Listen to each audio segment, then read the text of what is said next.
শীতকালে বাজারে প্রায় সর্বত্রই এই কাঁচা টমেটোর দেখা মিলবেই। আর আজকে আমি এই কাঁচা টমেটো দিয়েই একটা দারুণ রেসিপি আপনাদের সাথে শেয়ার করব। আর এটা এতটাই লোভনীয় আর সুস্বাদু হয় যে এটা দিয়েই কিন্তু আপনার পুরো ভাতটাই খাওয়া হয়ে যাবে। চলুন দেখে নিই আজকের এই রেসিপিটার জন্য আমি এখানে 500 গ্রাম কাঁচা টমেটো নিয়েছি। আর টমেটোগুলো খুব ভালো করে ধুয়ে নিয়েছি। কাটার পর ধুলে কি হয়, একটু জল মতন ওঠে, তাই আগেই এরকম ধুয়ে নিতে হবে। এরপর টমেটোগুলো কেটে নেব। এই টমেটোগুলো ছুরি দিয়ে কাটলেই বেশি ভালো হয়। বটি দিয়ে কাটলে অনেক সময় ভেতরে যে দানা মতন অংশ থাকে সেটা বেরিয়ে আসতে পারে। আর ছুরি দিয়ে এইভাবে একরকম কাটতে পারেন, কিংবা চপার বোর্ডে রেখে এইভাবে পিস করে করে নিতে পারেন। যেটা আপনাদের সুবিধা মনে হবে সেইভাবেই কেটে নিতে পারেন, তবে একটু পাতলা পাতলা করে কাটার চেষ্টা করবেন। যেহেতু এটা কাঁচা টমেটো, তাই পাতলা পাতলা করে কাটলে রান্নাটা তাড়াতাড়ি হয়ে যাবে। আর টমেটোর স্লাইসগুলো দেখুন ঠিক এরকমই পাতলা পাতলা হবে। আমি ব্যক্তিগতভাবে বটিতেই কাটতে স্বাচ্ছন্দ্য বোধ করি, তবে এই টমেটোটা ছুরিতে কাটলেই কিন্তু ভালো হবে। টমেটোর স্লাইসগুলো প্রায় একই থিকনেসেরই হবে।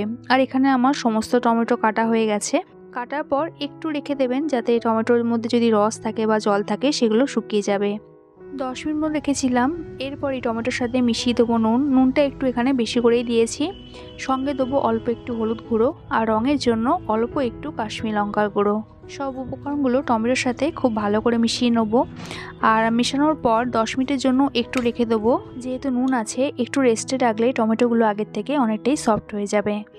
আর যতক্ষণ টমেটোটা রেস্টে থাকছে ততক্ষণ মশলাটা করে নেব। একটা মিক্সিং জারে নিয়ে নেব 1 চামচ কালো সর্ষে, সঙ্গে নিয়ে নেব 1 চামচ সাদা বা হলুদ সর্ষে, আর নেব 1 চামচ পোস্ত। পোস্ত আমাদের কাছে সবসময় অ্যাভেলেবেল থাকে না, যদি পোস্ত না থাকে কয়েকটা চিনেবাদাম দিলেও হবে।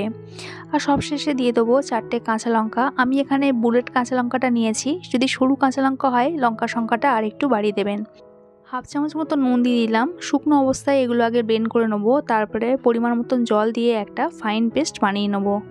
আর এখানে আমার মশলাটা রেডি হয়ে গেছে। মিক্সার গ্রাইন্ডারে সর্ষে পোস্ত ব্লেন্ড করতে হলে সবার আগে শুকনো অবস্থাতেই কিন্তু ব্লেন্ড করে নেবেন, তারপরে জল দিয়ে পেস্ট করবেন, তাহলেই কিন্তু এরকম স্মুথ পেস্ট হবে। এরপর আমি রান্নায় চলে যাব। একটা কড়াই নিয়ে নিয়েছি, সর্ষের তেল নিয়ে নিয়েছি এখানে, আর তেলটা একটু বেশি করেই দিয়েছি। তেলটা খুব ভালো মতন গরম হলে গ্যাসের ফ্লেমটা লোতে রেখে দিয়ে দেবো 1 চামচ কালো জিরে। এরই সঙ্গে দিয়ে দেবো 4 থেকে 5 কোয়া রসুন। আর রসুনটা এখানে একটু শিল নোড়ায় থেঁতো করে দিয়ে দিয়েছি। গ্যাসের ফ্লেমটা লোতেই রাখতে হবে। আর এটা কিন্তু লালচে করে ভাজবো না, কয়েক সেকেন্ড একটু নেড়েচেড়ে নেবো যাতে রসুনের কাঁচা গন্ধটা চলে যায়। আর যখন রসুন থেকে একটা সুন্দর গন্ধ বেরিয়ে আসবে, তখন এখানে ম্যারিনেট করা টমেটোটা দিয়ে দেবো। ম্যারিনেট করার ফলে টমেটো থেকে একটু জল বেরোবে, সেই জলটা কিন্তু ফেলে দেবেন না, এর সাথেই একেবারে দিয়ে দেবেন। টমেটো দেওয়ার পর গ্যাসের ফ্লেমটা একদম হাইতে রাখতে হবে। 1 মিনিট মতন একটু নেড়েচেড়ে নেবো যাতে রসুন আর কালো জিরেটা টমেটোর সাথে একটু ভালো করে মিশে যায়। তারপর 5 মিনিটের জন্য হাই ফ্লেমে ঢাকা দিয়ে দেবো, যাতে টমেটোটা একটু সফট হয়ে যায়। 5 মিনিট বাদে ঢাকাটা খুলে নেবো। টমেটোটা আগের থেকে অনেকটাই সফট হয়ে গেছে। এবার হাই ফ্লেমে 1 মিনিট মতন কষিয়ে নেবো। যেহেতু টমেটোর সাথে হলুদ গুঁড়ো আর লঙ্কার গুঁড়োটা মেশানো ছিল, তাই কাঁচা হলুদের গন্ধটা চলে যাওয়া পর্যন্ত একটু কষিয়ে নেবো। এরপর এখানে সর্ষে পোস্ত বাটা দিয়ে দেবো। যেহেতু সর্ষে আছে তাই খুব একটা বেশি কষানোর দরকার নেই, তবে একটু টমেটোর সাথে মিশিয়ে নেবো যাতে কাঁচা সর্ষে আর পোস্তটা টমেটোর সাথে খুব ভালো করে মিশে যায়। মিডিয়াম ফ্লেমে 1 মিনিট মতন একটু কষিয়ে নিলে হবে। তার মধ্যেই দেখতে পাবেন টমেটো থেকে যে জলটা বেরিয়েছিল সেটা অনেকটাই শুকিয়ে গেছে। এরপর এখানে মিক্সিং জার ধুয়ে একটু জল দিয়ে দেবো, এবং সঙ্গে আরও 1 কাপ মতন জল দিয়ে দেবো। যেহেতু এই তরকারিটা একটু গায়ে মাখা মাখা হবে, তাই খুব একটা বেশি জলের প্রয়োজন নেই। আর এটা রান্না হতেও বেশি সময় লাগে না, তাই 5 মিনিটের জন্য হাই ফ্লেমে ঢাকা দিয়ে দেবো। 5 মিনিট বাদে ঢাকাটা খুলে নেবো। আর এখানে দেখতেই পাচ্ছেন তরকারিতে এখনও একটু জল আছে। আর কিন্তু ঢাকা দেবো না, নাড়তে চাড়তেই জলটা শুকিয়ে যাবে। এই সময় দেখে নেবো টমেটোটা ঠিকঠাক সেদ্ধ হয়েছে কিনা। আর আমার এখানে টমেটোটা পারফেক্ট সেদ্ধ হয়েছে, আমি চেক করে নিয়েছি। আর এই সময় নুনটাও চেক করে নেবেন। আমার আর নুন প্রয়োজন পড়েনি, আমি যে কাঁচা টমেটোর সাথে নুন মিশিয়েছিলাম আর সর্ষে পোস্ত বাটার সময় নুন দিয়েছিলাম, তাতেই নুন হয়ে গেছে তরকারিতে।